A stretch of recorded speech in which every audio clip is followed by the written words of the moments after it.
Assalamualaikum warahmatullahi wabarakatuh. Alhamdulillahirrahmanirrahim. Waalaikumsalam. Wassalatu wassalamu ala rasulillah ajma'in. Amma ba'du. Kepada para kepala sekolah SMPN 1 Atap 2 Tulang Barat yang saya hormati, Bapak Ibu Dewan Guru SMPN 1 Atap 2 Tulang Barat yang saya hormati, pertama-tama adalah berpanjatkan puji syukur kepada Allah SWT, yang mana pada kesempatan yang hari ini kita semua bisa berkumpul di gedung SMPN 1 Atap 2 Tulang Barat ini dalam rangka aksi nyata diseminasi budaya positif dan tiada halangan suatu apapun. Kedua kalinya serta salam Allah semoga selalu dilimpahkan pada junjungan kita Nabi besar Muhammad SAW yang senantiasa kita nantikan syafaatnya atau pertolongannya Nabi Yul Kiamah. Amin. Bapak Ibu yang saya hormati, sebelum saya menyampaikan susunan acara yang akan berlangsung di aksi nyata diseminasi budaya positif, bila banyak kesalahan, kejanggalan dan kurang sopan, saya mohon maaf yang sebesar-besarnya. Susunan acara yang pertama adalah pembukaan, yang kedua penyampaian sambutan dari Bapak Kepala Sekolah SMPN 1 Atap 2 Tulang Barat. Kemudian acara yang ketiga yaitu acara inti, yaitu pemaparan aksi nyata diseminasi budaya positif yang nanti akan disampaikan oleh Bapak Roy Amrullah SPD. Kemudian Eskom, tidaklah Eskom. Kemudian acara yang keempat adalah penutup. Mari acara ini kita buka bersama-sama, mudah-mudahan mendapat barokah dari Allah SWT. Kita buka dengan bacaan basmalah. Bismillahirrahmanirrahim. Ini acara yang kedua yaitu sambutan dari Bapak Kepala Sekolah. Maka kepada Bapak JPM PD waktu dan tempat kami berikan.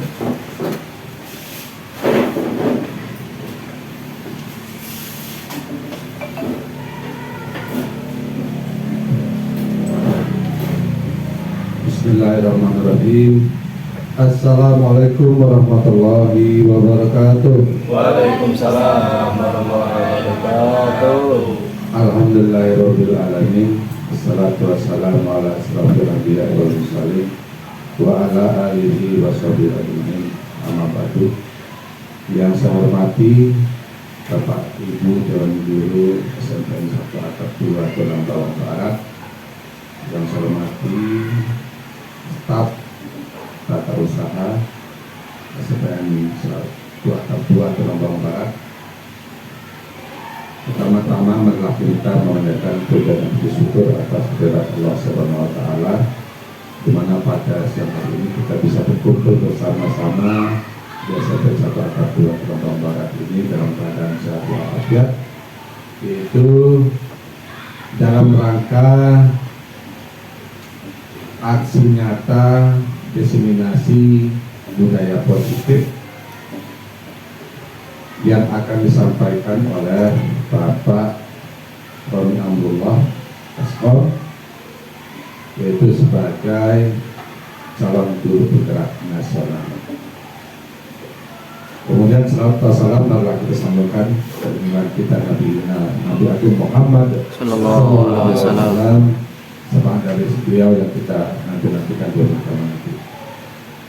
Bapak Ibu yang saya hormati, pada siang hari ini seperti yang telah disampaikan oleh pembawa acara bahwa kita akan bersama-sama mengikuti yaitu pemaparan yang akan disampaikan oleh Bapak Roy Amrullah, yaitu sebagai tugas calon guru bergerak, di mana yang akan disampaikan beliau pada hari ini yaitu tentang aksi nyata diseminasi budaya positif. Dalam budaya positif ini tentunya budaya positif yang biasa dilakukan maupun dilaksanakan di sekolah kita. Oleh karena itu Bapak-bapak dan Ibu-ibu sekalian, saya mengajak kepada Bapak, Ibu dan semuanya, mari kita bersama-sama mengikuti acara ini dengan baik, dengan tertib, dan mari kita bersama-sama mendengarkan apa yang akan disampaikan oleh beliau Bapak Abdullah. Mudah-mudahan dengan adanya pemaparan dari beliau, banyak ilmu-ilmu yang akan kita dapat, banyak kegiatan-kegiatan yang akan kita laksanakan untuk kemajuan sekolah kita, yaitu SMP 142 Kelapa Barat. Dan mudah-mudahan dengan adanya calon guru penggerak ya, dan di SMP 142 Kelapa Barat juga nanti akan semakin banyak yang mengikuti guru penggerak. Dengan demikian, kalau guru penggeraknya sudah banyak, apalagi semuanya di sini sudah menjadi guru penggerak, saya yakin ya, saya yakin dan percaya nanti sekolah kita akan menjadi lebih maju. Karena semuanya bergerak, ya sudah bergerak. Jadi tidak ada yang digerakkan lagi kalau memang sudah menjadi guru penggerak semua, jadi sudah bergerak semuanya. Kalau masih sedikit berarti bersamanya masih 1 orang atau 2 orang, berarti masih banyak yang belum jadi guru penggerak. Maka tugas dari 2 orang yang sudah menjadi guru penggerak ini ya tentunya bergerakkan teman-temannya yang tadinya misalnya kurang aktif, diajak untuk aktif, yang tadinya masih mungkin agak malas-malasan, kurang disiplin, diajak untuk disiplin, diajak untuk semangat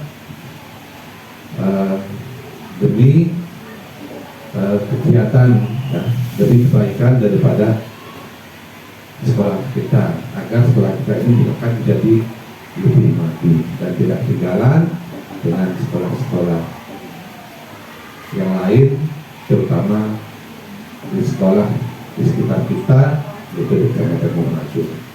Ya. Oleh karena itu, kepada Bapak Roni, ayo bersemangat, mudah-mudahan kegiatan ini akan berhasil dengan baik dan Pak Roni bisa lulus sebagai guru penggerak dengan baik dan akan membawa kebaikan, membawa kemajuan di sekolah kita. Ya, tetap semangat ya. Dan juga bagi teman-teman yang lain juga semangat. Ayo kita ikuti jejak teman-teman kita yang sudah dahulu yaitu menjadi guru penggerak. Mungkin demikian yang bisa saya sampaikan, kurang lebih mohon maaf dan saya akhiri. Wassalamualaikum warahmatullahi wabarakatuh. Waalaikumsalam warahmatullahi wabarakatuh.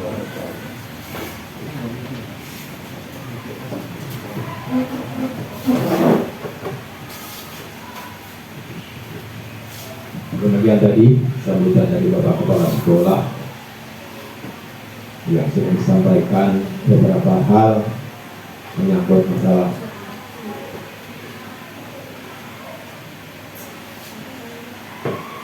aksi nyata diseminasi budaya positif yang disampaikan Bapak Roni Amrullah.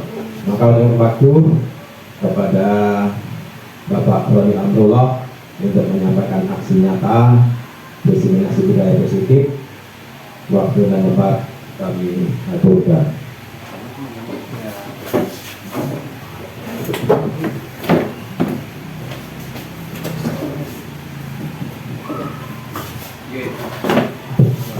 Assalamualaikum warahmatullahi wabarakatuh. Waalaikumsalam warahmatullahi wabarakatuh. Salam sejahtera untuk kita semua. Tabipun. Alhamdulillahirrahmanirrahim.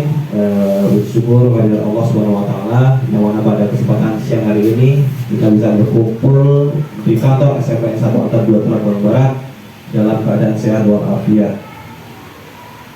Salam selalu tercurahkan kehadiran dengan kita Nabi Muhammad SAW yang selalu kita nanti-nantikan sahabatnya belajar bersama. Yang terhormat Bapak Kipri selaku Kepala Sekolah SMP 1 atau 2 Tulang Barat. Alhamdulillah pada siang hari ini bisa menghadiri aksi nyata saya diseminasi budaya positif dan membuka acara kepada guru SMP 1 atau 2 Tulang Barat yang telah menghadiri aksi nyata saya juga. Semoga apa yang saya sampaikan ini dapat bermanfaat bagi kalian semua.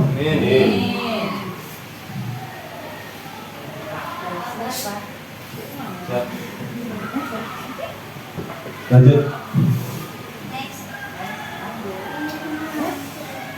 Nah, sebelum kita memulai kesepakatan kelas kita, apa ya Bapak Ibu ya, kita untuk dalam forum ini itu jangan terlalu kaku, kita dibuat santai saja. Jadi dalam kesepakatan forum destinasi ini kita membuat kesepakatan.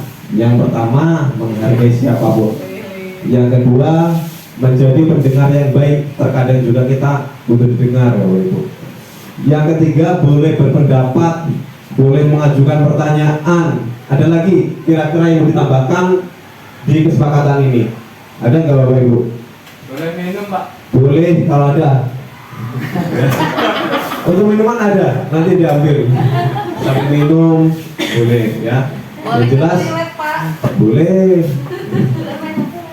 Yang jelas dalam kesempatan kali ini kita dibuat santai. Jadi intinya aksi nyata ini Bapak Ibu, saya selaku calon guru penggerak angkatan 11 itu menjadi guru penggerak, yaitu tergerak. Kita itu harus tergerak dulu. Yang kedua, bergerak dan menggerakkan. Mungkin pada kesempatan hari ini, inilah waktunya saya untuk melaksanakan yang ketiga, itu yakni menggerakkan. Mungkin daripada Bapak Ibu ada yang belum berkesempatan untuk mendaftarkan diri di calon guru penggerak. Jadi sementara saya gerakkan, dan di sini ada budaya positifnya. Lanjut Bapak Ibu.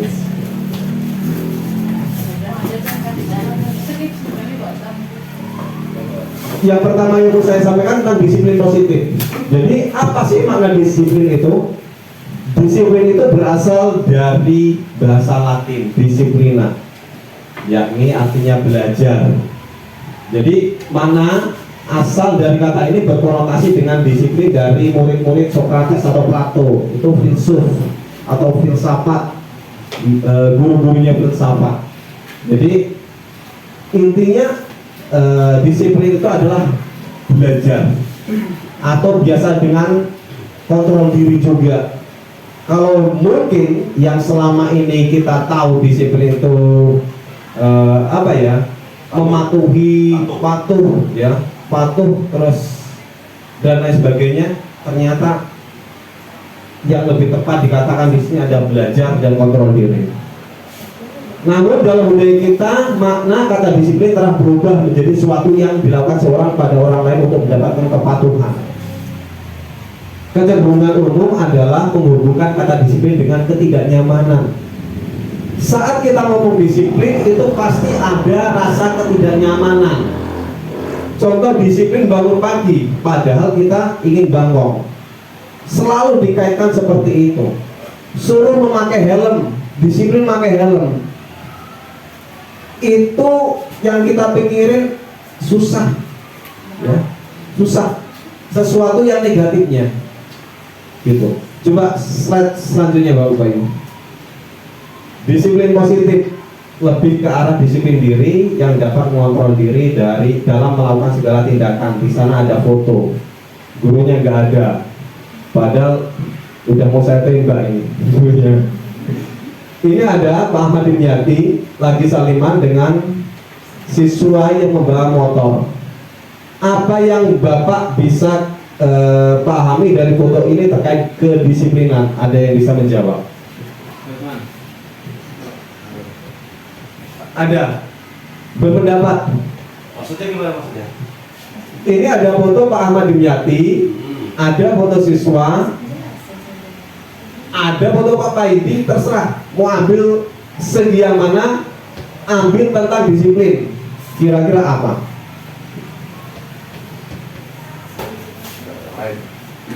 Pak tadi ya. Mungkin ini secara pribadi, ini masalah ke tata krama, adab terhadap guru.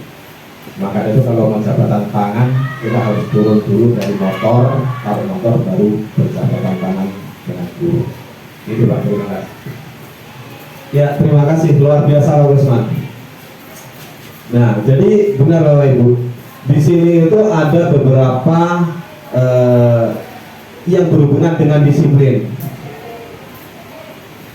Yang pertama, Pak Ahmad Dimyati yang menyambut siswanya di pagi hari. Itu waktu berangkat sekolah. Itu bukan menyambut anak yang telat loh itu. Itu menyambut anak yang berangkat sekolah yang belum masuk sekolah. Jadi ada kontrol diri dari Pak Ahmad Dimyati untuk berangkat pagi. Padahal bisa berangkat siang dan lain sebagainya. Atau mungkin beliau lagi piket dan sebagainya. Ada juga yang anak-anak yang datang ya, lalu mau turun dari motor, lalu masuk ke dalam ruang lingkungan sekolah dan tidak bolos, tidak telat. Nah, di situ ada kontrol diri dari seorang siswa yang datang tepat waktu. Gitu Bapak Ibu. Ada juga Pak Paidi yang mengatur motor untuk kerapihan. Sebenarnya Pak Paidi nggak di sana juga nggak masalah, bisa. Tapi ada kontrol diri dari Pak Paidi itu sendiri. Gitu Bapak Ibu. Silakan lanjut. Kalau gambar ini nggak usah ya, nggak usah diterjemahkan ya. Saya nggak ada. Nggak ada. Ini siapa ini? Next. Disiplin diri dapat membuat murid memahami dan menyadari berdasarkan motivasi internal, bukan akibat paksaan, pujian, atau hukuman. Jadi disiplin diri itu adalah yang berasal dari diri, intrinsik. Karena ada motivasi intrinsik dan motivasi ekstrinsik. Ada yang dari luar, ada yang dari dalam. Yang kita ketahui di Indonesia ini kebanyakan itu adalah dari eksternal. Peraturan harus dipatuhi dan lain sebagainya. Padahal contoh pakai helm itu adalah peraturan. Kalau kita mentaati peraturan itu kontrol diri kita dari luar. Tapi ada yang lebih penting lagi, itu adalah kontrol diri dari intrinsik kita, dari dalam diri kita, yakni kepatuhan memakai helm itu. Seumpama kalau kita jatuh itu ada pelindung di kepala, karena kepala itu adalah inti dari segalanya. Itu Bapak Ibu, silakan aja. Di sini disiplin positif yang teori kontrol dari William Glasser.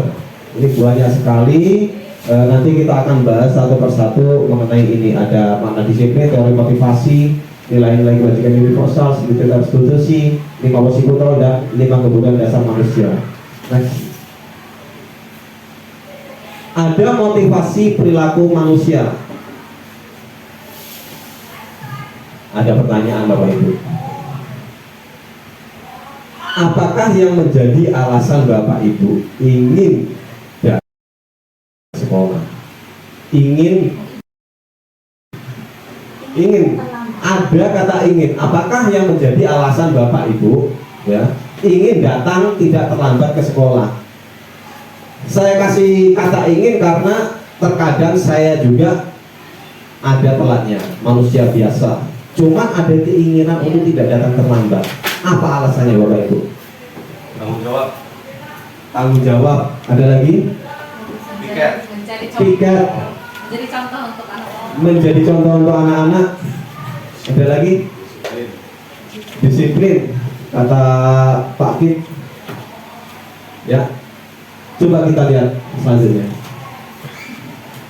Teori motivasi perilaku manusia yang sudah saya jelaskan sekilas tadi, itu ada motivasi eksternal, ada motivasi internal. Yang pertama untuk menghindari ketidaknyamanan atau hukuman apa yang terjadi apabila saya tidak melaksanakannya. Kalau kita masuk sekolah, datang tepat waktu karena menghindari hukuman, menghindari ditegur kepala sekolah. Ini masuk kategori yang pertama ini Bapak Ibu, motivasi eksternal. Peraturan itu masuk kategori eksternal untuk mendapatkan imbalan dari orang lain. Ya, ada juga mungkin nanti zaman dulu itu ada guru yang paling disiplin, kategori yang paling ini dan lain sebagainya. Ada siswa juga seperti itu. Yang ketiga, untuk menghargai diri sendiri. Saya akan menjadi orang yang seperti apa bila saya melakukannya. Karena kalau kita ingin datang tepat waktu, ingin tidak telat, karena waktu 1 jam pelajaran itu 40 menit, tidak berkurang untuk mengajar anak. Nah, itu kan motivasi dari internal Bapak Ibu. Kalau seumpama kalau kita telat 10 menit menjadi mengajar 30 menit, maka materi yang akan saya sampaikan ke anak-anak kurang. Nah gitu. Itu adalah motivasi yang dari internal. Jadi ada motivasi eksternal dan motivasi internal. Alangkah baiknya kita sebagai pendidik, kita menjadikan motivasi itu yang ada di dalam diri kita. Gitu. Next slide. Begitu juga dengan keyakinan sekolah atau kelas. Lanjut. Mengapa tidak peraturan?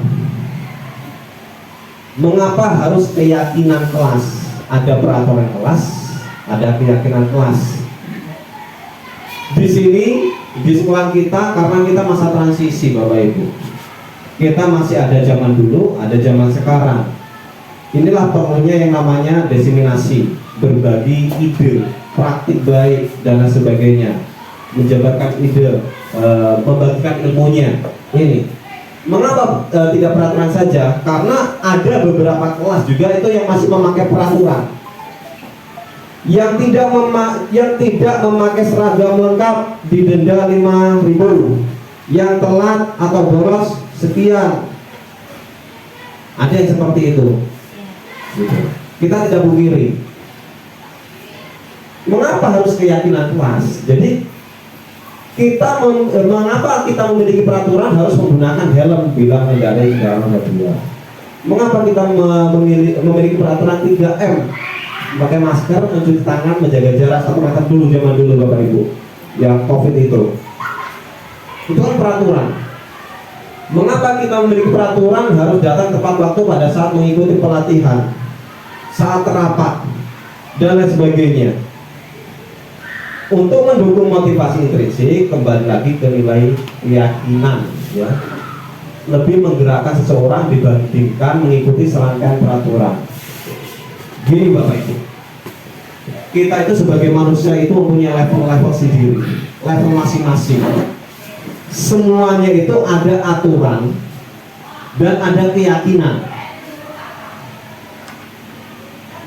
Indonesia sebagai negara hukum itu pasti mempunyai peraturan.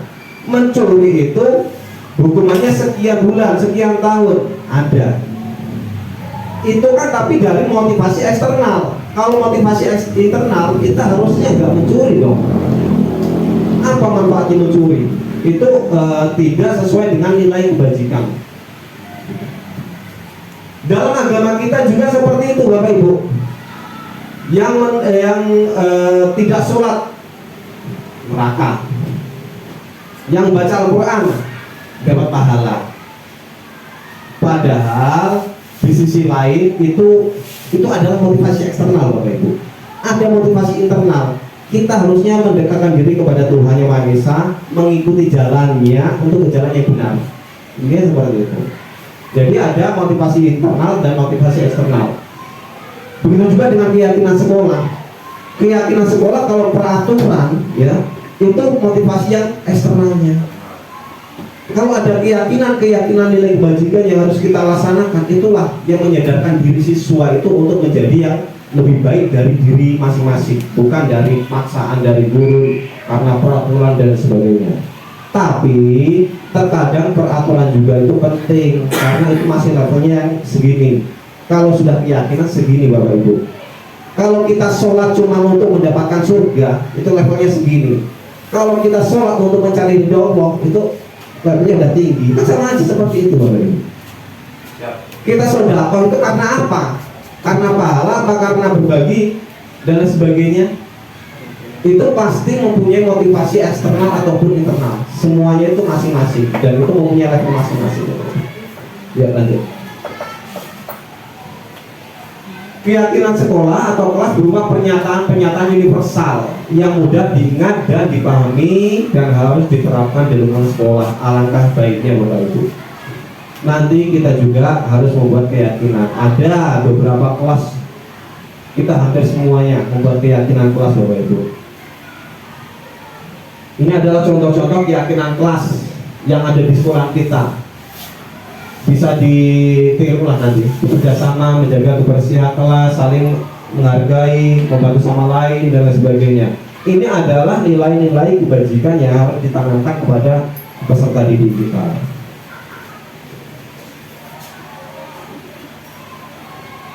Nah, jadi apa sih makna nilai-nilai kebajikan universal itu? Nilai-nilai kebajikan adalah sifat-sifat positif yang merupakan tujuan mulia yang ingin dicapai setiap individu.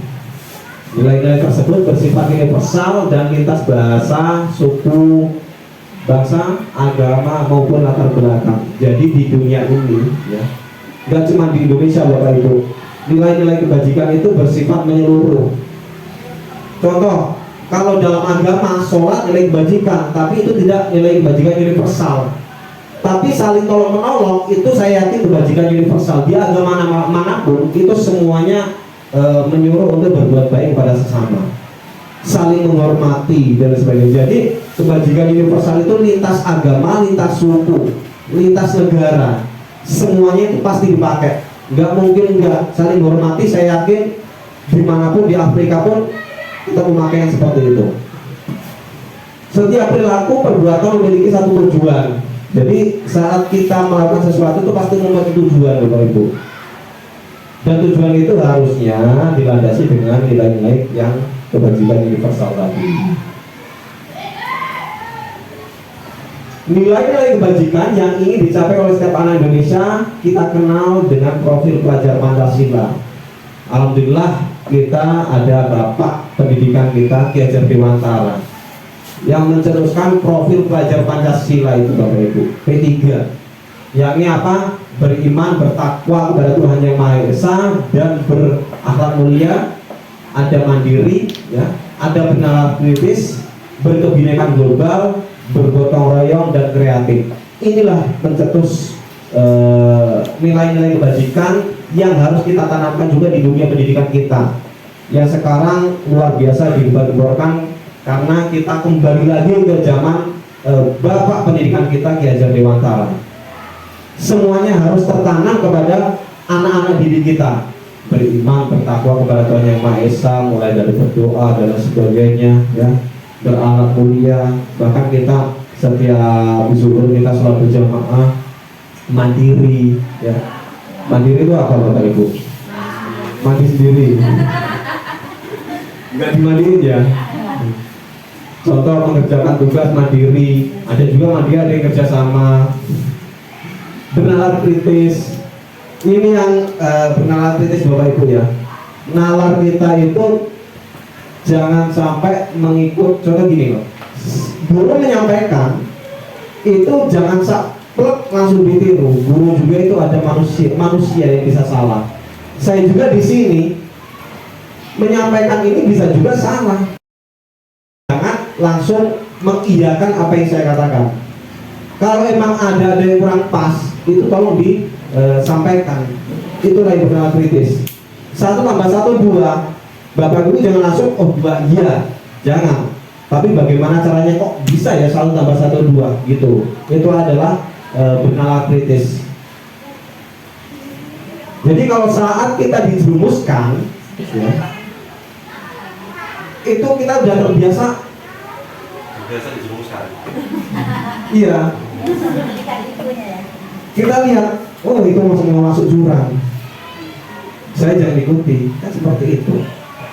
Makanya selama ini banyak sekali investasi bodong, aliran sesat. itu kan cuma bisikan-bisikan dari orang-orang yang nggak bertanggung jawab dan dia mengikuti plot gitu kan, nggak berpikir oh ini logikanya gimana sih kok bisa seperti ini. Itu nalar kritisnya kan kurang. Ini yang harus kita terapkan juga kepada peserta didik kita. Berkebinekaan global, gotong royong dan kreatif masing-masing luar biasa ini dari. Nah ini ada beriman kepada tua, bertakwa kepada Tuhan Yang Maha Esa, mandiri sampai bernalar kritis Bapak Ibu. Ini dari Bapak pendidikan kita dia sertifikat SBG. Udah setengah main luar biasa. Kalau mati terus kayaknya bosan. Kalau emang ada yang mau mimpin S-breaking untuk memecah kebekuan.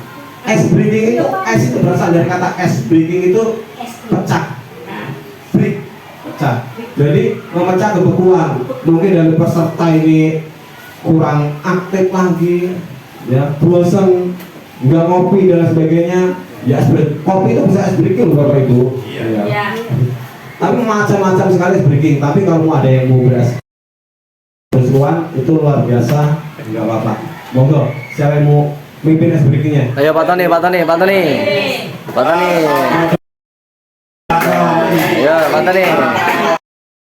Oke Pak Tony.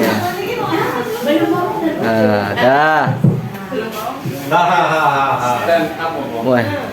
Banyak coffee break, bukan es break. Coffee break. Nanti. Sepertinya apa Bapak Ibu? Ya terserah. Itu beku. Breaking itu pecah. Mau tepuk-tepuk apa mau ketawa-ketawa, mau nyanyi apa mau gerak? Komplit. Yang penting bapak senang.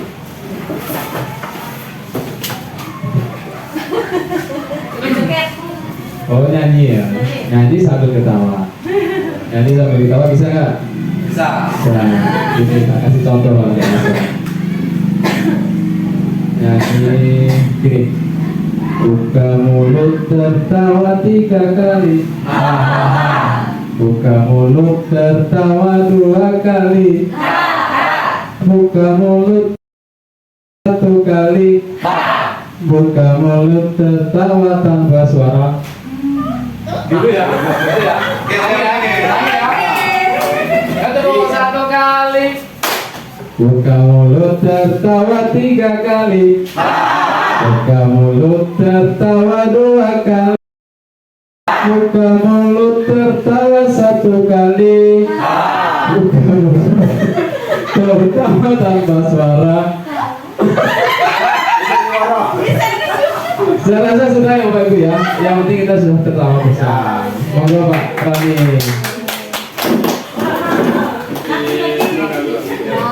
Ada yang mau S-breaking lagi? Boleh. Ayo. Apa-apa. Ini direkam, kita buat santai aja. Nanti diupload di YouTube. Ya kita tonton sendiri kalau kita nonton. Bersesuaian aja. Ayo.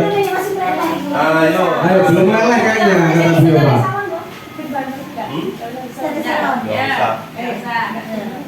Apa ini? Ayo. Ayo berhenti.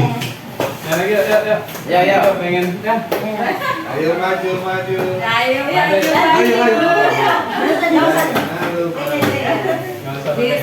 Ikutin sampean aja. Bapak Ibu silakan kita berdiri. Bapak itu kalau suruh berdiri pasti senang. Pengen musik ini. Tangan putar.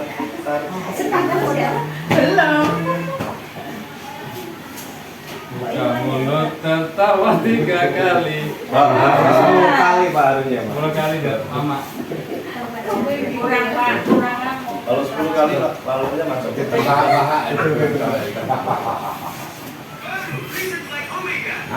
Cocok. Makan, ini berapa?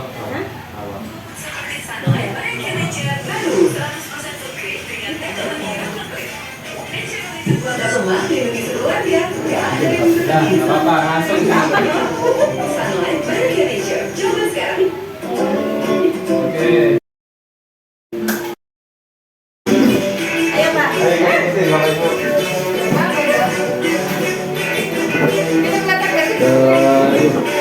Tangan ini kontak kabeh.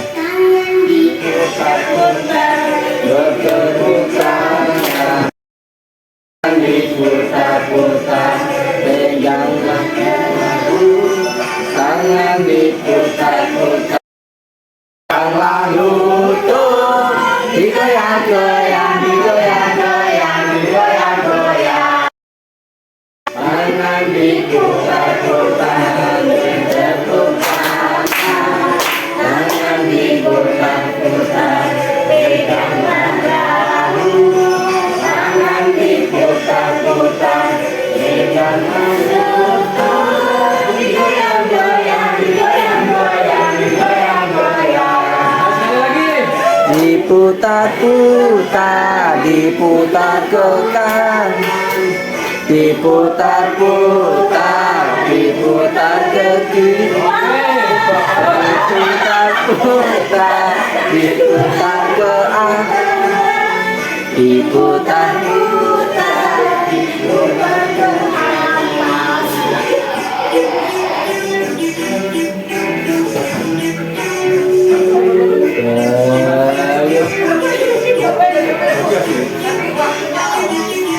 Tangan diputar-putar,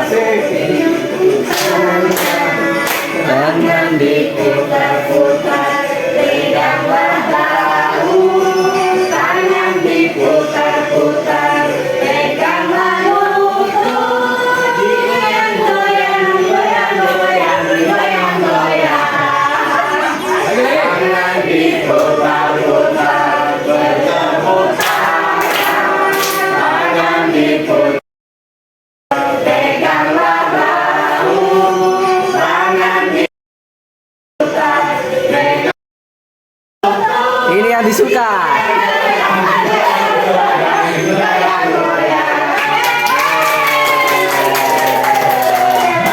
Nah.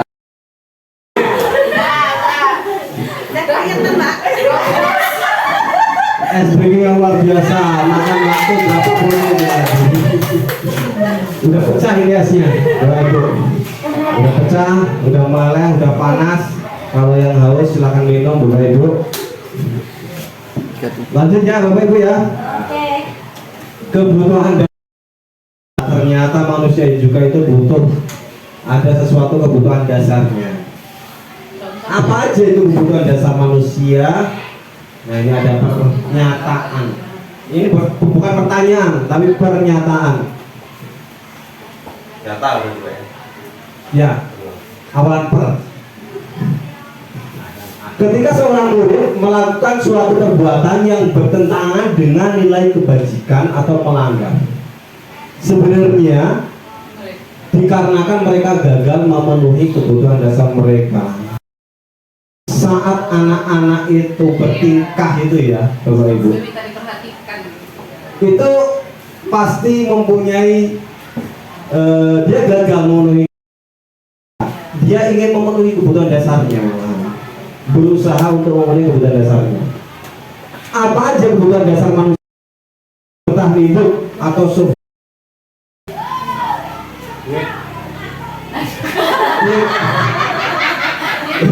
Bukan benar. Realistis itu Pak. Realistis. Itu realistis. Duit, uang itu kebutuhan dasar kita untuk bertahan hidup. Nggak ada duit Berasa tidak hidup. Nah, berasa tidak hidup. Wow. Yang kedua, kasih sayang dan rasa diterima atau love. Nah, itu semuanya.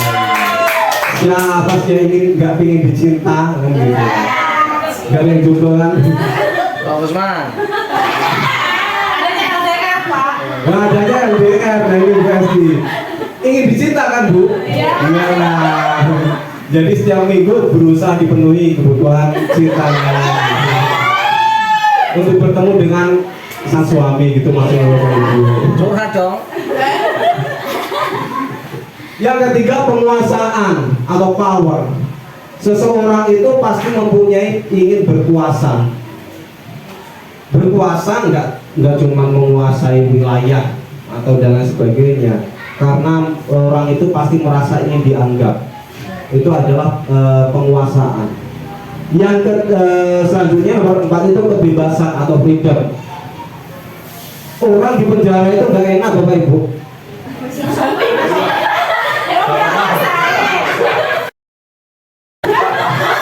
Pak Usman cuma yang benar penjara.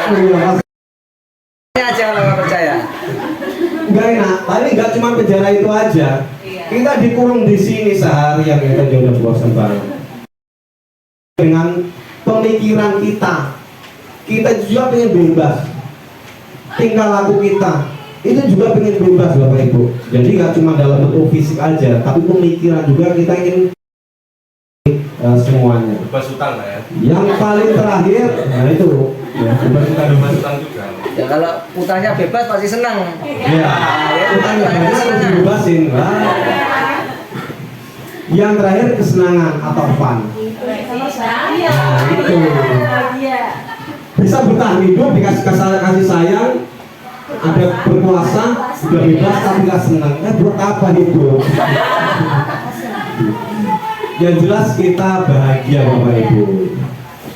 Gak usah mulu-mulu ngopi, kalau bahagia ya udah cukup ngopi aja, gak usah yang aneh-aneh. Kalau cuma bercanda ya bisa bahagia, gak perlu Avanza kan gitu katanya. Langsung aja Pak. Gitu apa ini ya? Ya, Kacau? ini saya agak memaknainya agak umur sedikit ini Pak. Apa? Jadi kita bertahan hidup itu dengan hutang. Ya. Kita gunakan untuk bersama dengan kasih sayang kita bersama pasangan kita untuk bisa mendapatkan penguasaan. Tapi hutang kita itu kalau dikasih kebebasan kita akan mendapatkan kesenangan. Kesenangan.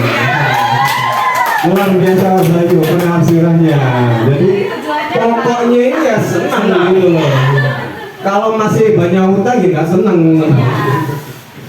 Lanjut Bapak Ibu. Di sini ada studi kasus. Ada studi kasus.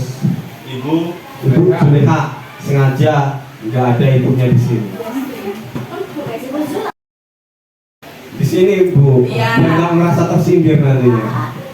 Guru wali kelas 9B sedang bingung menghadapi ulah salah satu murid di kelasnya yakni Tommy. Tommy apa Wah, Tommy? Tommy itu.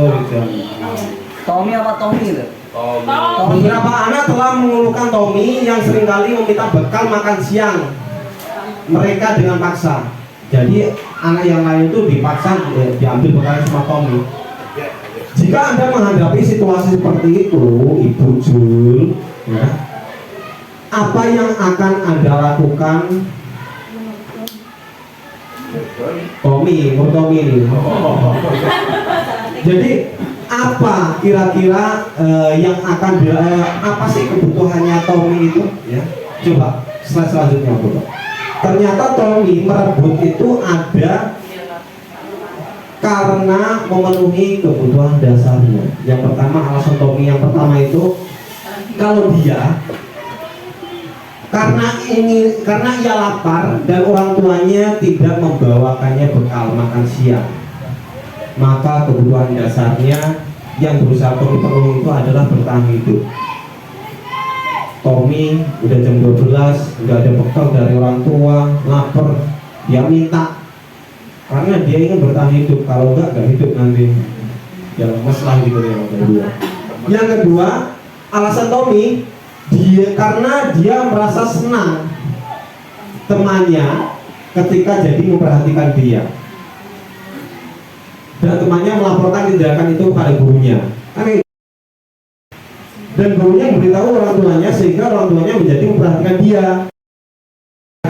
Dia ingin menjadi perhatian dan Tommy berusaha untuk memenuhi kebutuhan dasarnya yakni kasih sayang. Ingin mendapatkan kasih sayang, entah itu kawan-kawannya perhatian dalam bentuk perhatian maupun perhatian dari orang tuanya. Pasti itu Bapak Ibu. Pasti Tommy itu mempunyai alasan, entah itu alasan 1, 2, 3, 4, 5. Coba yang ketiga. Karena temannya jadi takut dengan dia dan menuruti keinginannya. Ini minta-minta preman ini. Ya, minta-minta preman. Itu biasanya. Jadi dia itu sebetulnya Tommy ingin mendapatkan kekuasaan dari teman-temannya. Gitu. Bisa jadi. Bisa jadi.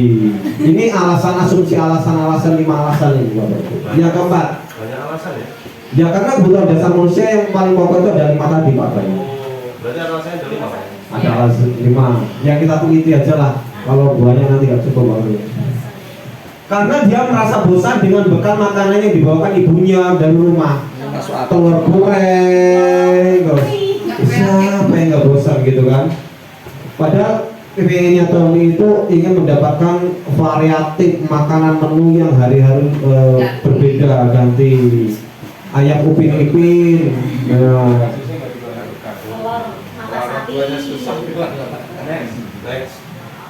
next yang kelima. Karena ia melakukan karena iseng saja dan dia pengen menikmati ekspresi wajah temannya yang jengkel. Ini paling masuk akal. Tapi kan macam-macam. Karena kalau ini berarti Tommy itu cuma pengen bersenang-senang aja. Kadang kan Tommy mukul anak itu karena pengen aja iseng. Jamil juga iseng. Gitu. Jadi 5 alasan itu adalah asumsi aja Bapak Ibu. Tommy merebut makanan dari temannya itu bisa jadi alasannya 5 ini karena dia ingin memenuhi 5 kebutuhan dasarnya itu. Entah yang benar yang mana karena ini cuma asumsi aja. Tomnya juga gak ada, wujudnya apa lagi gitu. Selanjutnya kita ke posisi kontrol restitusi. Ya. Lanjut Pak. Iya. Laptopnya lemot Pak. Oh iya. Udah saya pencet. Maaf Pak. Ada pertanyaan pemanti Bapak Ibu. Apa yang akan Bapak Ibu lakukan ketika sedang mengajar di kelas? Ya, ada siswa yang terlambat datang dan izin masuk kelas. Saya suruh masuk. Kayaknya semuanya guru di sini pernah. Saya juga pernah. Moga pendapatnya Bapak Ibu.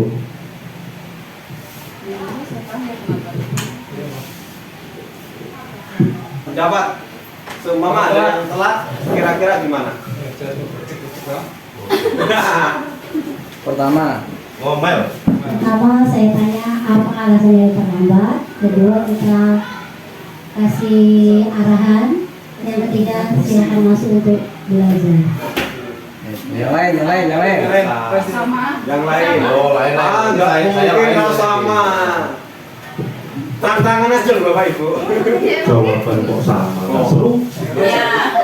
Kalau saya ada siswa saya pas saya ngajar, siswanya datang terlambat. Yang pertama, saya suruh ikut belajar dulu. Ya. Ketika jam pelajaran saya selesai, Lupa. habis itu nanti saya panggil, saya tanya. Ya, Kalau biasanya ingat tapi, kalau lupa ya sudah berarti belajar aja. Yang penting kan kita tuh siswa bisa belajar kan gitu. Itu yang menurut saya. Terima kasih.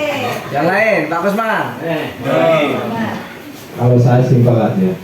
Besok jangan terulang lagi. Nah, luar biasa Bapak Ibu ya. Luar biasa ternyata kan macam-macam dari guru menghadapi sebuah masalah. Dan gak semuanya orang itu sama kok dalam menghadapi masalah. Di sini jadi guru itu juga mempunyai 5 posisi kontrol Bapak Ibu. Ada 5 posisi kontrol. Ada guru yang sebagai penghukum. Mungkin kalau anak telat, kamu telat terus 5 kali, kan kayak gitu ada. Bukan guru sini loh Pak. Bukan. Manfaatnya apa Pak? Biar cerah. Manfaatnya apa, efek yang didapatkan kalau ada guru yang seperti itu, tujuannya apa kira-kira? Nah nanti kita bahas. Ada nanti. Ada. Guru sebagai penghukum. Ada. Yang kedua, guru sebagai pembuat merasa bersalah. Kamu itu Kenapa terus? Gak kasihan bapak-bapak. Bapak kalau gini dan sebagainya nanti ditegur kepala sekolah dan sebagainya. Apa kamu gak kasihan loh? Itu biasanya wali kelas. Iya enggak? Kalau ada anak muridnya itu yang masalah, pasti dia guru sebagai pembuat merasa bersalah. Itu kebanyakan guru wali kelas yang biasanya ibu-ibu. Kalau penghukum kayaknya di sini nggak ada lah. Udah berubah ini. Guru sebagai teman. Ini ada lagi. Ada guru ataupun wali kelas itu biasanya seperti ini. Biasanya diajaklah ngobrol ini dan sebagainya, gini-gini. Tolong sih. Tolonglah. Dan sebagainya. Gitu Bapak Ibu. Ada gurunya. Ada, Bu. Ada. Tapi nggak ngaku loh Pak. Ya nggak apa-apa seperti itu Bapak Ibu. Apa-apa. Ini kan yang posisi kontrol, itu guru itu sebagai penghukum, pembuat merasa bersalah, sebagai teman, sebagai pemantau. Pemantau itu apa sih? Itu memantau. Dia itu biasanya guru yang seperti itu mengacu kepada peraturan saja, kepada kode etik saja. Seumpama kalau telat di peraturan itu harus tidak bisa masuk kelas, suruh seperti itu. Nggak ada pemeriksaan sama sekali, tegak terhadap peraturan. Biasanya seperti itu. Ada siapa? Ada. Katanya Pak Tony kemarin itu saya sendiri. Saya sendiri. Tapi macam-macam kok. Macam-macam karakteristik guru itu sebagai di posisi 5 kontrol ini. Yang terakhir itu guru sebagai manajer. Jadi guru yang sebagai manajer itu mengajak siswanya untuk berefleksi diri gitu Bapak Ibu. Itu yang paling bagus berarti. Nggak tahu Bapak Ibu. Ini kan level-levelan juga Bapak Ibu. Coba lanjut Bapak Ibu. Nah ini identitas gagalnya. Orang merasa bersalah. Ini dampak pada murid, kita ambil aja dampaknya yang paling bawah. Kalau penghukum itu biasanya mulai kesalahan, terbukti anak yang lompat pagar, kalau dihukum besok lompat pagar lagi. Alah cuma dihukum 50 kali. Dia merasa bisa, merasa power malah. Yang kedua, membuat orang merasa bersalah. Itu apa dampak muridnya? Merasa rendah diri. Ya. Nah itu kadang juga dia tidak berasal dari dirinya, tidak sadar dengan dirinya melakukan kesalahan, karena dia ingin kepada orang yang ngomong tadi itu, gurunya, lemah, tidak mandiri. Mati Pak Hasan. Tergantung apa? Iya kan Bapak Ibu, kalau dipikir-pikir seperti itu. Ya.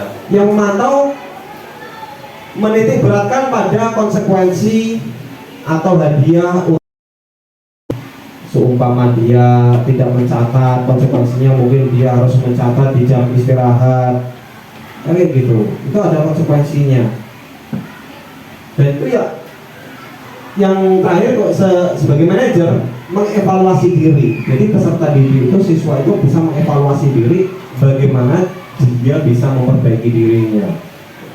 Gitu. Contoh yang menulis, apa sih manfaatnya menulis? Kalau tidak bisa menulis berarti saya tidak bisa belajar di rumah dong, karena materinya harusnya saya salin di buku tulis saya.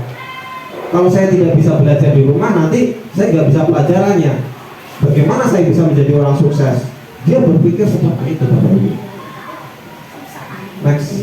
Jadi, nah ini ada pertanyaan memantik lagi. Kita kaitkan lagi dengan yang tadi.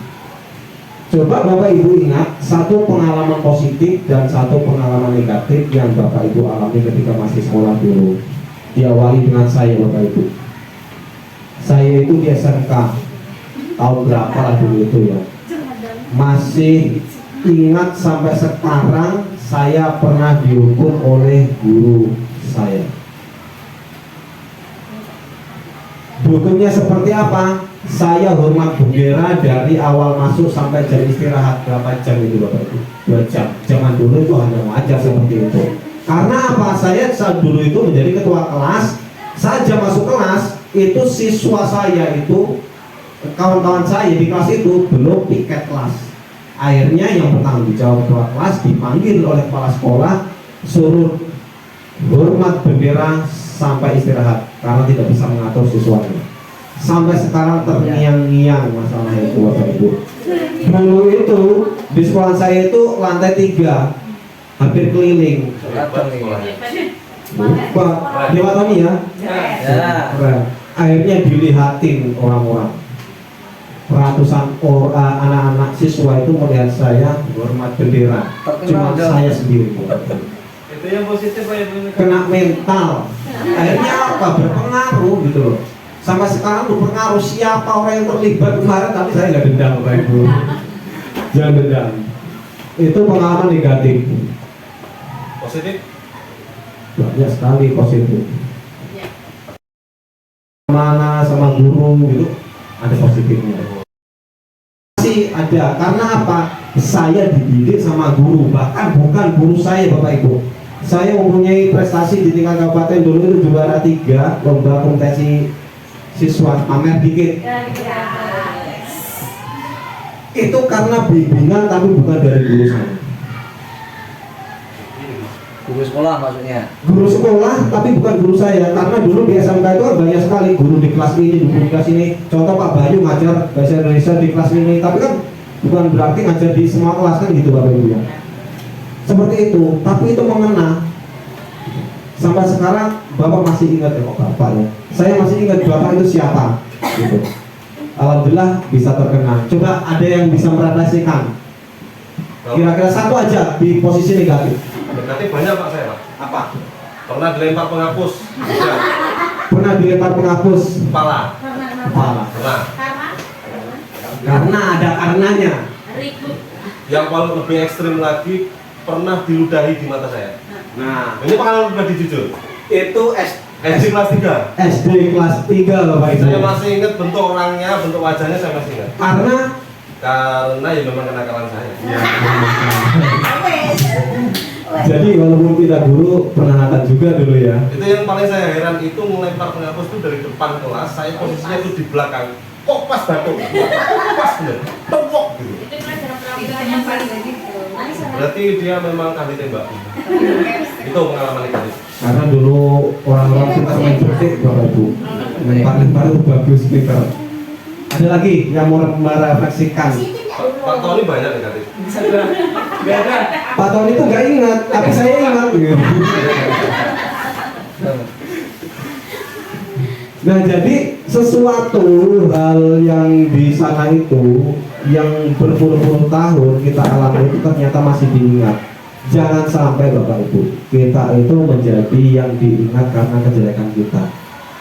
Kita tuh sekarang guru loh. Jangan sampai menjadi bahan ingatan anak-anak didik kita. Itu yang paling utama loh.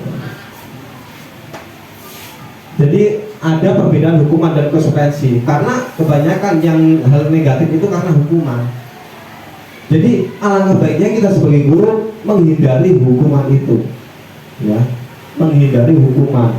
Tapi tidak selamanya semuanya bisa menggunakan restitusi Bapak Ibu, tidak semuanya. Anak mencuri karena pasti sesuatu hal yang seperti itu melakukan hukuman, karena itu sudah luar biasa.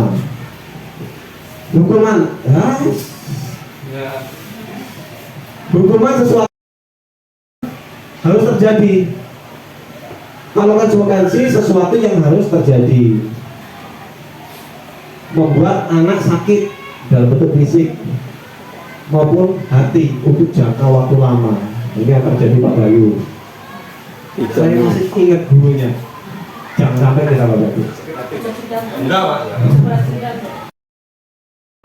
Enggak dendam, tapi Ya, ingat aja. Ingat aja. Ingat aja. ingat. Orangnya udah berpulang. Anak menghargai disiplin kalau konsekuensi itu, ya. Paksaan, stimulus tanggap, mendorong anak menyakiti diri sendiri. Ada loh anak yang karena dihukum terus menyakiti diri sendiri, ada itu. Ada Bapak. Belajar untuk menyembuhkan kesalahan. Karena kebanyakan kita sering menghukum Bapak Ibu. Saya tadi pagi itu ada anak yang tidak memakai sepatu. Saya tanya, kenapa nggak pakai sepatu? Ada Pak di kelas. Ya udah, ambil. Akhirnya apa? Dia ternyata bohong tidak memakai sepatu. Itu mungkin gara-gara dia takut dihukum, Bapak Ibu. Karena kalau kalau dia ngomong saya nggak pakai sepatu, mungkin dihukum. Kamu berdiri di sini, kamu harus pulang dan lain sebagainya. Itu karena merasa bersalah, karena takut dihukum. Itu kalau yang terjadi dengan hukuman, akhirnya membentuk pikiran anak-anak yang seperti itu. Lanjut Bapak. Di antara kelima posisi kontrol tersebut sebaiknya digarisbawahi, sebaiknya guru menggunakan posisi kontrol sebagai manajer. Belum. Ada gambarnya ya? Ada gambarnya. Ini siapa ini? Jadi sebagai manajer Bapak Ibu dalam posisi 5 kontrol itu. Tapi apa nggak boleh untuk yang lainnya? Silahkan. Tapi itu Bapak Ibu yang bisa mengukur sebagai pemantau. Silahkan Bapak Ibu, boleh. Sebagai teman, boleh. Karena saat kita mendisiplinkan orang itu nggak bisa cukup dengan sadar. Negara hukum Indonesia itu karena membangun bentuk kedisiplinan kontrol diri seorang warga negara Indonesia. Karena ada hukum. Gitu. Kalau nggak bisa sadar berarti harus ada hukuman. Itu Bapak Ibu. Jadi begitu juga dengan 5 posisi kontrol ini. Kalau nggak bisa dengan sebagai manajer, turunlah sebagai pemantau. Kalau nggak bisa sebagai pemantau, sebagai teman. Kalau nggak bisa sebagai teman, merasa bersalah, kan gitu Bapak Ibu. Kita itu pasti mempunyai angan-angan sendiri untuk berdisiplin seorang terkait membangun kontrol diri atau mendisiplinkan anak itu ya. Kontrol diri, membangun kontrol diri dari sebuah peserta didik. Lanjut. Selanjutnya sebagai manajer, guru dapat berbuat sesuatu bersama murid ya. Diobrolin sama murid. Foto yang manis Bapak Ibu. Mempersilahkan murid untuk bertanggung jawab dan mendukung murid agar dapat menemukan solusinya sendiri. Kalau anak itu berantem, ya coba kita temukan masalahnya apa, ya. Terus bagaimana caranya bertanggung jawab, menyelesaikan masalahnya seperti apa, gitu Bapak Ibu. Lanjut. Masih butuh ini lagi. Selain itu, posisi manajer mengacu pada restitusi yang dapat menjadikan murid sebagai manajer bagi dirinya sendiri. Ini pentingnya kita mengajari anak itu sebagai manajer, pengatur bagi dirinya sendiri. Manajer itu pengatur banget. Jadi siswa itu biar bisa mengatur dirinya sendiri, harus bisa mengontrol diri sendirinya. Harusnya saya seperti ini, kalau saya salah harusnya seperti ini dan lain sebagainya. Sedikitnya restitusi. Jadi dalam melakukan tahapan sebagai manajer itu perlu adanya tindakan segitiga restitusi, Bapak Ibu. Apa itu tahapan dalam segitiga restitusi? Yang pertama, menstabilkan identitas. Menstabilkan identitas. Yang kedua, validasi tindakan yang salah. Yang ketiga, menanyakan keyakinan. Gitu. Nah, ini ada beberapa kasus ya Bapak Ibu. Kasus yang saya coba lakukan terhadap siswa. Entah ini settingan atau enggak, yang jelas kita harus berusaha untuk membangun sebuah kasus dan menyelesaikan masalah itu. Ini saya tampilkan di sini. Ada kasus anak yang telat, ya. Ada anak kasus yang coba berbuat benar di kelas. Ternyata setelah kita gali, itu ada kebutuhan dasar mereka yang tidak terpenuhi.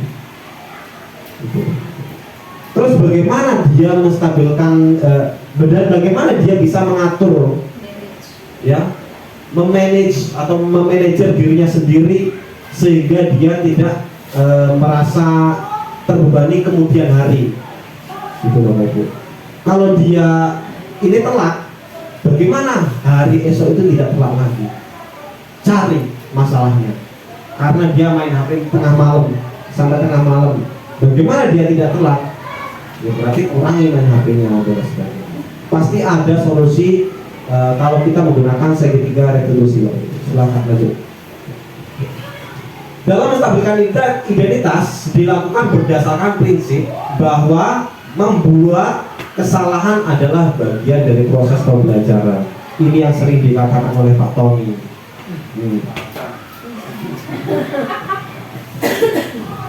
Yang nantinya akan menggeser identitas gagal ke arah identitas sukses. Seorang anak melakukan kesalahan itu jadikan sebuah pembelajaran. Biar dia mengalami hal itu, Bapak Ibu. Kalau telat, biar dia bisa merasakan telat. Kenapa kok dia bisa telat?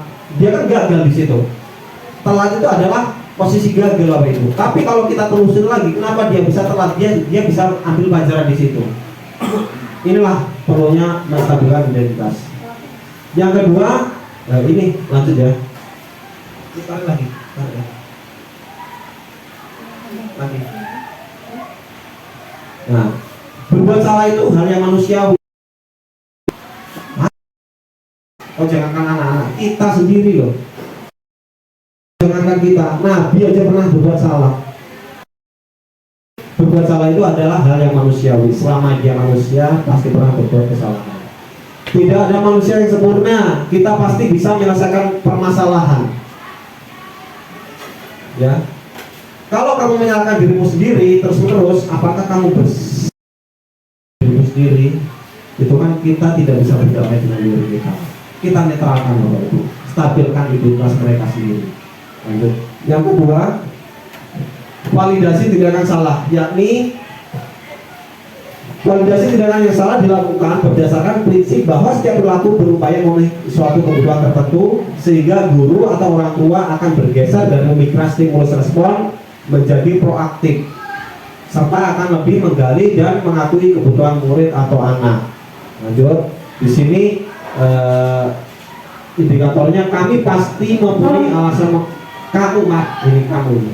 Kamu pasti punya alasan mengapa melakukannya. Dia melakukan kesalahan itu pasti mempunyai alasan, dan disitulah tugas kita untuk menanyakan. Pasti itu, Bapak Ibu. Entah itu kenakalannya seperti apa, itu pasti dia mempunyai alasan. Dan berhubungan dengan 5 posisi kontrol tadi.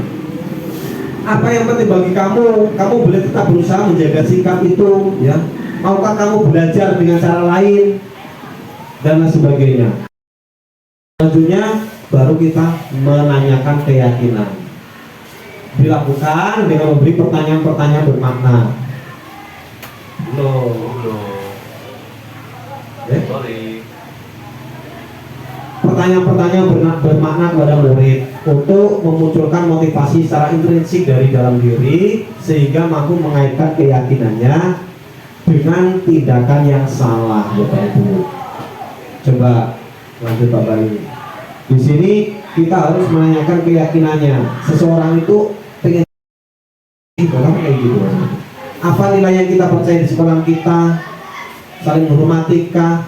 Bertanggung jawab? Perlunya keyakinan. Segitiga restitusi tanpa adanya keyakinan itu sama aja bohong. Harus ada keyakinan dulu, Bapak Ibu, tentang nilai-nilai kebajikan universal tadi. Nilai-nilai apa yang telah kita sepakati? Harus ada kesepakatan bersama. Kelas yang ideal itu seperti apa? Kamu ingin jadi anak seperti apa? Kita timbulkan motivasi-motivasi dari dalam diri siswa itu. Seumpama anak rokok, apa manfaatnya? Untuk ke depan bagaimana? Tentang kesehatannya seperti apa? Pasti ada, ya. Ketika kamu melakukan itu, kamu menjadi orang yang seperti apa? Ini yang paling penting. Lanjut. Jadi seorang guru yang baik harus memiliki kemampuan dalam mewujudkan budaya positif di sekolah, Bapak Ibu. Budaya positif tersebut dapat dijalankan dengan menerapkan konsep-konsep seperti yang sudah kami jelaskan tadi. Yang pertama, disiplin positif motivasi, perilaku manusia, keyakinan kelas atau sekolah, kebutuhan dasar manusia, posisi kontrol restitusi, dan segitiga restitusi. Di sini ada peraturan kelas. Ini adalah lingkup yang paling kecil, Bapak Ibu. peraturan kelas itu dibentuk kalau sudah dia itu merasa tidak bisa menyadari dirinya sendiri, nggak bisa mengontrol sendiri, perlu adanya peraturan, perlu adanya hukum. Kalau level yang lebih tinggi lagi itu berarti di keyakinan kelas. Kita sepakati keyakinan kelasnya seperti apa, dia bisa menyadari keyakinan hal yang baik itu dan dijalankan sehingga menjadi nilai positif untuk kedepannya. Yang ketiga, lingkungan positif. Lingkungan positif itu tidak cuma dari sekolah siswa aja. Lingkungan itu semua di sekolah ini adalah lingkungan.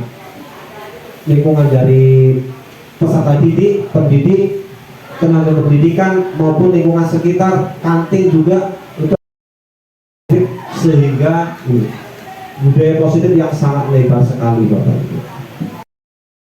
Kita bisa berpengaruh di sini budaya positif. Kita harus yakin di sini. Refleksi, pijet. Nah, refleksi itu apa Bapak Ibu? Pijet. Jadi di sini kita sudah di penghujung acara Bapak Ibu. Saya sudah menyampaikan tentang budaya positif di sekolah. Saya ingin menanyakan sebuah refleksi kepada Bapak Ibu terkait apa yang saya sampaikan tadi tentang materi dan sebagainya. Kalau mau ada pertanyaan dipersilakan. Pertanyaan apa kasih? Monggo. Tanya sih.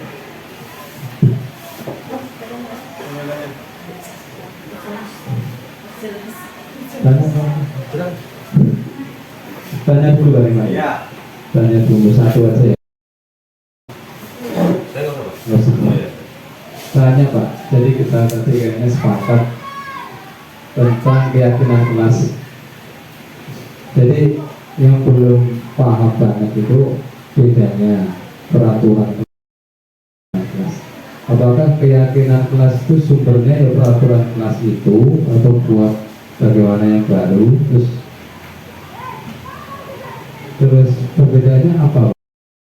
Kata-katanya mungkin ya. Udah. Wah, ini merendah.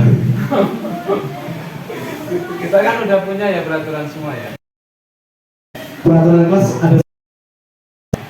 ada semua Bapak Ibu ya. Keyakinan kelas Belum.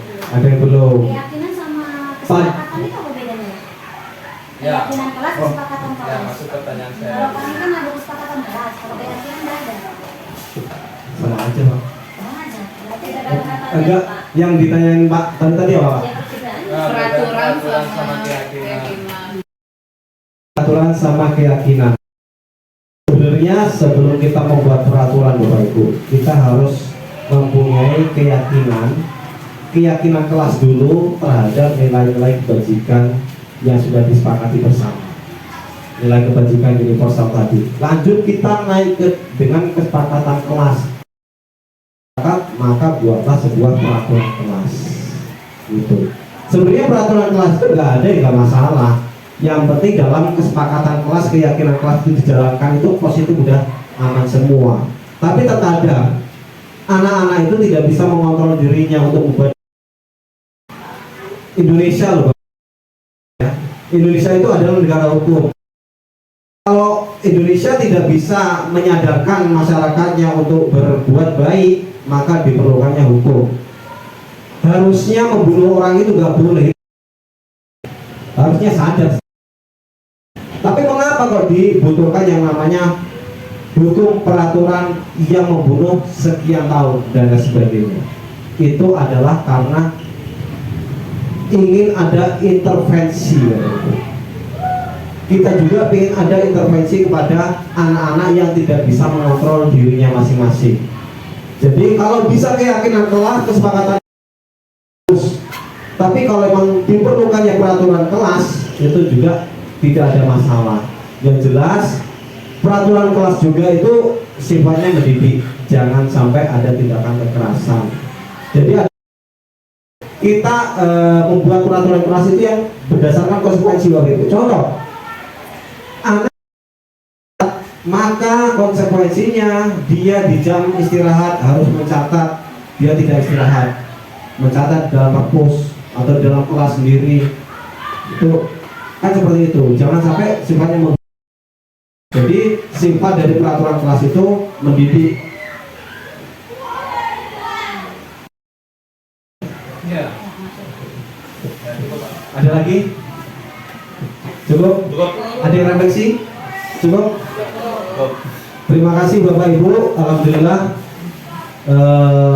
kita dari awal sampai akhir diberi kelancaran dalam kegiatan ini, dalam acara diseminasi aksi nyata sebagai tugas saya melakukan aksi nyata tentang modul 1.4 di budaya positif.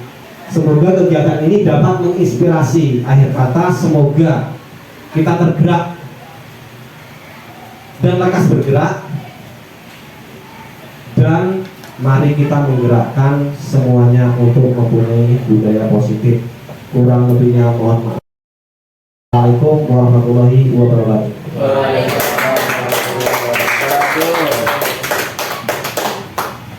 Alhamdulillah. Acara selanjutnya Pak. Tutup. Tutup.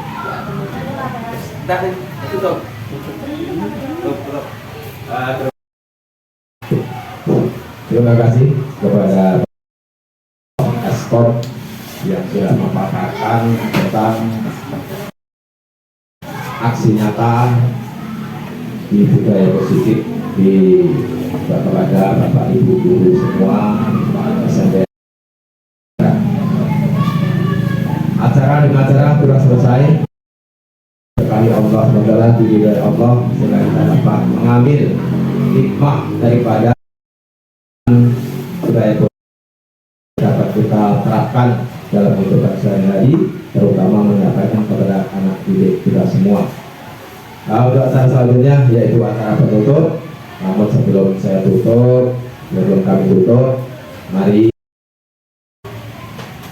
apabila tadi dalam kami menyampaikan dalam acara banyak kesalahan kejanggalan, saya pribadi mohon maaf yang sebenarnya. Maka acara ini mari untuk bersama-sama dengan bacaan Alhamdulillah. Amin. Wassalamualaikum warahmatullahi wabarakatuh. Waalaikumsalam warahmatullahi wabarakatuh.